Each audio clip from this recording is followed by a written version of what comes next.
Hell of a show for you, ladies and gentlemen. Going to talk about that Borderlands 2 on Vita, some Batman Arkham Origins stuff, and a whole bunch of listener mail. But first, let's begin the show with what is and forever will be the Roper Report.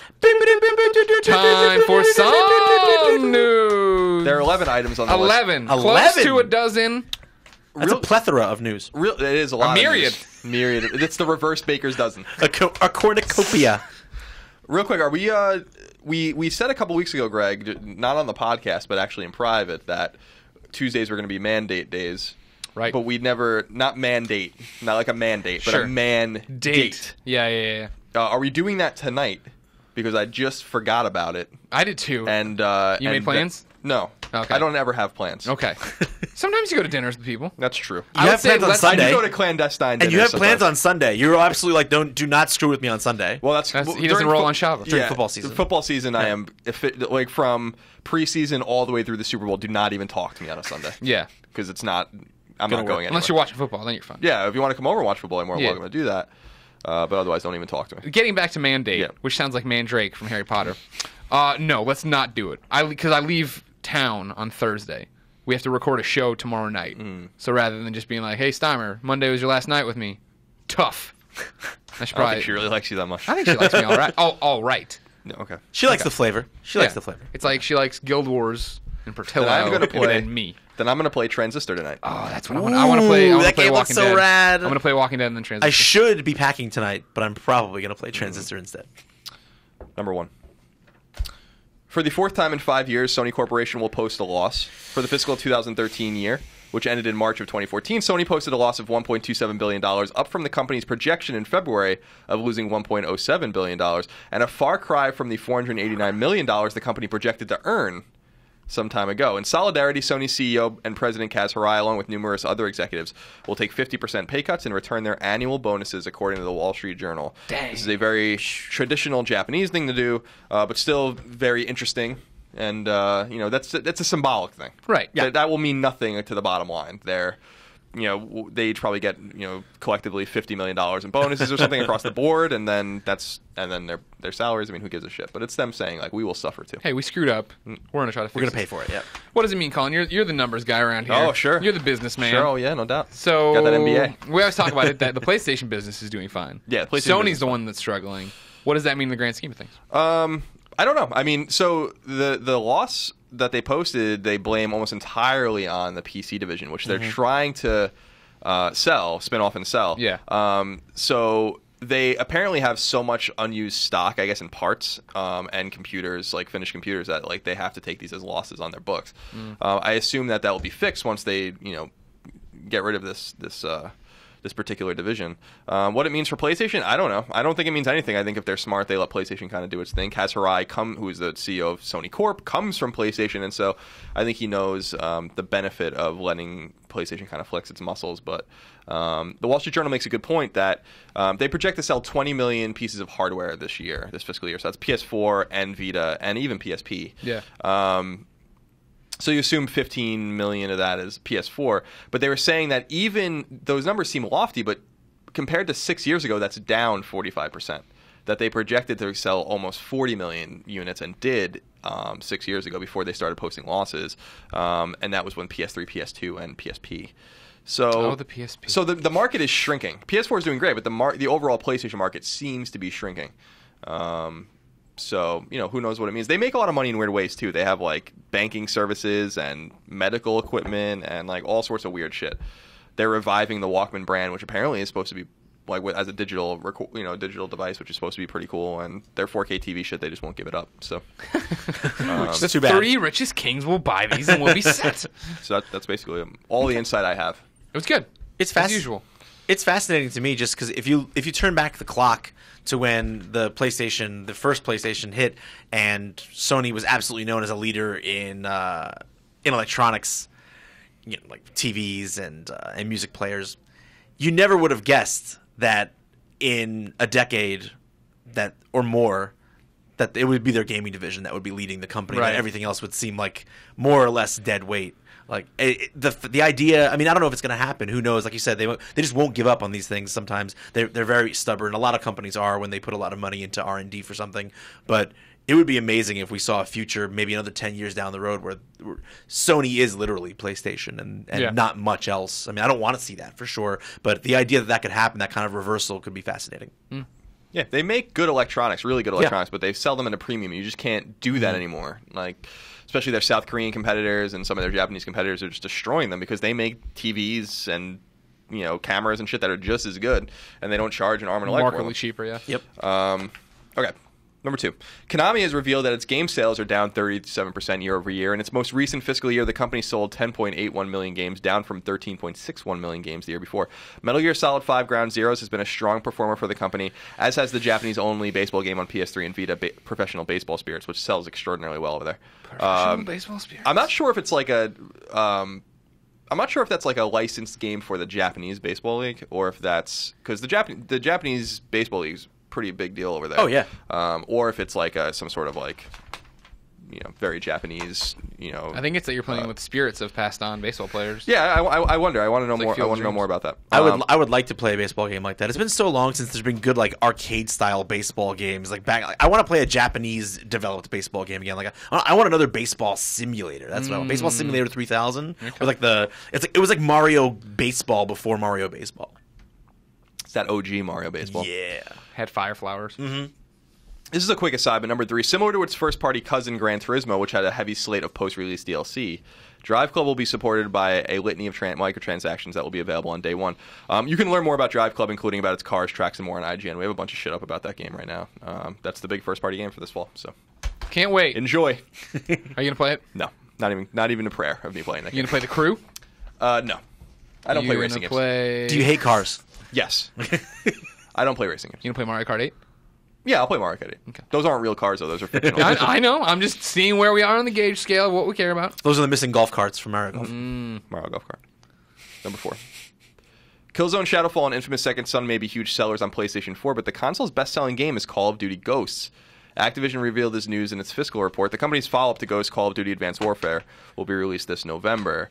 I thought and had said incorrectly that Killzone was actually the best-selling game on the system because it sold about 2.5 million units. So that's pretty remarkable that on 7 million PS4s there might be 3 million or more copies of Call of Duty. Ghosts. A lot of people didn't think that the jump would make Call of Duty gamers would make that jump to next gen. I really liked that game, Ghosts. I thought it was really fun. The campaign was good. That like survival mode, the online mode, I can't remember what it's called anymore. I remember something Extinction, about yeah. a dog. Yeah, Riley. Was that a thing? Yeah, that was stupid. But I like Call of Duty campaigns. I like dogs. Yeah, so you're in good. They should take all of the campaigns from the Call of Duty games and put them on one disc and sell it. That'd be fun. The part that nobody plays. That's not true. A lot of people play it. You and I play it. A lot of people Most do play- Call of Duty people don't. Alfredo and all his little first-person shooter friends, none of them play it. You think they want to practice or something? They do. Well, I mean, it's a completely different skill set, though. You practice against other people. You go on multiplayer to get your teeth. I'll go on multiplayer and wreck shop. You will not. Oh, yeah. No. No one will touch me. Number 5. Bandai Namco has revealed that Dark Souls 2 has sold 1.2 million copies in North America and Europe. Those sales only track through the end of March and don't count recently released PC iteration, indicating that sales are likely far higher. For context, the original Dark Souls sold 2.3 million copies as of April 2013. These are interesting sales here. The company revealed that Dragon Ball Z Battle of Z for PS3, Vita, and 360 sold 620,000 units. The Vita and PSP exclusive God Eater 2 that's only out in Japan sold 700,000 units. And PS3 Fighter JoJo's Bizarre Adventure All-Star Battle only in Japan sold 550,000. Yep. You know fighting games. I know a thing or two about Didn't those you fighting freelance games. JoJo when it came here or something? No, I bought it in Japan. He bought it in Japan at TGS, and then I did a little coverage on it, and then I did the review and a video preview. I love that game. Number 6. This is interesting. This is an interesting little insight here, Vince. Last week, we reported that Sony sold all but shares in Square Enix that it owned. But there was a reason for that. Square Enix producer Shinji Hashimoto revealed that Sony originally bought the stock in 2001 to help Square Enix through financial trouble. Now that the situation is reversed, Square Enix decided to help Sony during its own financial issues. Speaking of Square Enix, the company has officially returned to profitability. On the back of the Final Fantasy X 10-2 HD Remaster and Tomb Raider Definitive Edition, all of which Square Enix described as having favorable sales. I'm surprised they didn't include Bravely Default in there. Favorable. It might not have been considered a favorably selling game by their standards. Who knows? Likewise, Final Fantasy XIV: A Realm Reborn is doing well for the company. So that's good. Yeah, it's all good. All signs are pointing up for them. It sounds like they've figured out where their money is really going to come from and realized that they have to support kind of their core fans and start giving people what they want, which is role-playing games, like the ones they used to make. Yeah, exactly. With heart and soul and with some depth and complexity. So And sprites. And sprites. Number 7. So Sony originally posted on its promotional page for Watch Dogs that the game will run at 1080p and 60 frames per second. But they lied! No, it was the definitive edition. Why would you play anywhere else? However, that information has since been scrubbed from the site once it started making the rounds on the internet. Neither Ubisoft or Sony has responded to IGN's request for clarification. I'm going to say this real quick. Who the fuck cares? Thank you. That's what I was going to say. I am so tired of this resolution shit. And, like, here's what's important in a video game. Is it fun? Does it play well? Then who cares what it looks like? You know, like a game could run at 25 frames per second at 720 or whatever, or like what, like I don't care like what resolution it's at. You know, it could run at Wii resolution. Is it fun? Okay. Does it have NES graphics? That's nice. Is it fun? Yes. Good. Let's move on. Vince, do you have something to say? Maybe it would be something best said later when we discuss Borderlands 2 Vita. Oh, Doctor. Fair enough. I'm just like the whole 1080 thing. It's like I don't care. You know, like I'm like I just want to play fun games. I don't care. Yeah. Like let's focus on mechanics and less on resolution. Well, we're back to just all you have to do the fact sheet face off of what it's going to be the better version. Well, this has got 1080 and Xbox doesn't, so clearly this is the better The version. PlayStation 4 is better because that's trophies. Number 8. The Darksiders franchise isn't dead, according to creative director Joe Madureira. I think that's how you say it. Nordic Games, which is a publisher, acquired the franchise from THQ during THQ's IP liquidation, along with Red Faction and MX vs. ATV. But as Nordic Games isn't a developer, it will need to find devs to work with. The series' old creative director's words seem to indicate that Nordic Games has plans for the franchise moving forward, though what those plans are remain to be seen. That's pretty cool. I'm really excited about that. I love Darksiders. I interviewed Joe Mad right leading up to the release of Darksiders 2. Super passionate guy. Cares very, very much about this property. Has a big, grand vision for it. He talked about some of the ideas that he had initially for it and the scope of it and scale of it. I really hope that he gets to continue chiseling out that vision, because if it's anything like what he described to me when we talked, I think it's something that people will react to. Killed THQ, now it's going to kill another publisher. That's fine, as long as I get to play the games. I don't care. As long as they get killed after it's released. Number 9. According to Sony Computer Entertainment Europe's senior designer Jed Ashforth, DualShock 4's light bar was originally designed with Project Morpheus in mind. Project Morpheus is, of course, the PlayStation brand's recently revealed VR headset, which was first shown to the world a couple of months ago at GDC. Sony recently released a patch that allows the light bar to be dimmed, though there's no word on if and when we can shut it off. That's it. See? Number 10. Some release dates. Diablo 3 Ultimate Evil Edition has a release date on PS3 and PS4, as well as Xbox 360 and Xbox One. The game will launch on August 19th. World War I game Valiant Hearts: The Great War, which I'm very excited about, also has a release date on PS4, PS3, Xbox 360, Xbox One, and PC. It will launch on June 25th. Unfortunately, upcoming survival horror game Dying Light has been delayed and will not launch until February 2015. That game looks cool. It does look cool. It's from Techland, right? Right. It's Mirror's Edge meets Dead Island. Yes, please. It's interesting. It's an interesting idea. Number 11. Here are the new games that have been announced for PlayStation platforms over the last week. Switch. Atmospheric puzzle game Never Alone has been revealed for PS4, as well as Xbox One and PC. Bizarre first-person shooter Visionek has been announced for PlayStation 4. Atelier Rorona Plus, which Vince will be reviewing, has been revealed for PlayStation 3 and PlayStation Vita and has been given a late June release date. Nope. Old school shooter R-Type Dimensions, which looks awesome, has been announced for PlayStation 3 and has been given a release date of May 20th in North America and May 21st in Europe. CD Brawler, putting it lightly, Senran Kagura Shinobi Versus, will migrate from Japan to the West on PlayStation Vita. And 6 new Japanese PS1 classics are coming soon to PSN. They are Sorara's Little Shop, Dragon Beat Legend of Pinball, Neoplanet, Heroin Dream. I like how you say each one and then look at me. Did you just say Heroin Dream? I'm having a Heroin Dream over here. Dream 2, and Tokyo 23 Kusufuku Wars. Good pronunciations. Thank you. Colin's a pro. I've been to Japan once, so You picked it all up? yeah. Just like riding a bike? Basically speak it. Basically speak the language. Wow, that's impressive. You said Heroin Dream, and the first thing I thought of was tourniquets, not like a female hero. Yeah, I'm sure that's Not what they meant. But yeah. No, yeah. Maybe they did. I don't know. That'd Maybe be they awesome if it was Heroin Dreams. Vince, all those games sound great.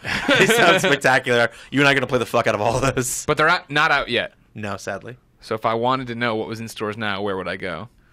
You would go to the PlayStation Store? No, you go to the Andrew Goldfarb Memorial upcoming list of all PlayStation software on all 3 platforms by the IGN editors. It's close. Dun, dun, dun, dun, dun, dun, dun. Yeah, that was the first time I totally screwed it up. Yeah, you fucked it up.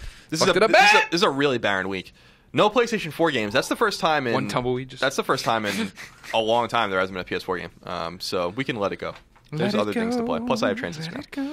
On PS3, The Walking Dead Season 2, Episode 3 In Harm's Way launches today. Bing, bing, bing. And on PlayStation Vita, Borderlands 2 comes out for everyone. You had it last week if you bought the bundle. And Soul Sacrifice Delta Soul Sacrifice also comes out today. Please look forward to it. Please look forward to Soul Sacrifice. No word in the post if the In Harm's Way comes out to Vita at the same time, right? No, it's not. 'Cause that going was to such a disaster getting those first 2 episodes to Vita. I can't imagine. It's, yeah, in the documents it does not say Vita. No surprise.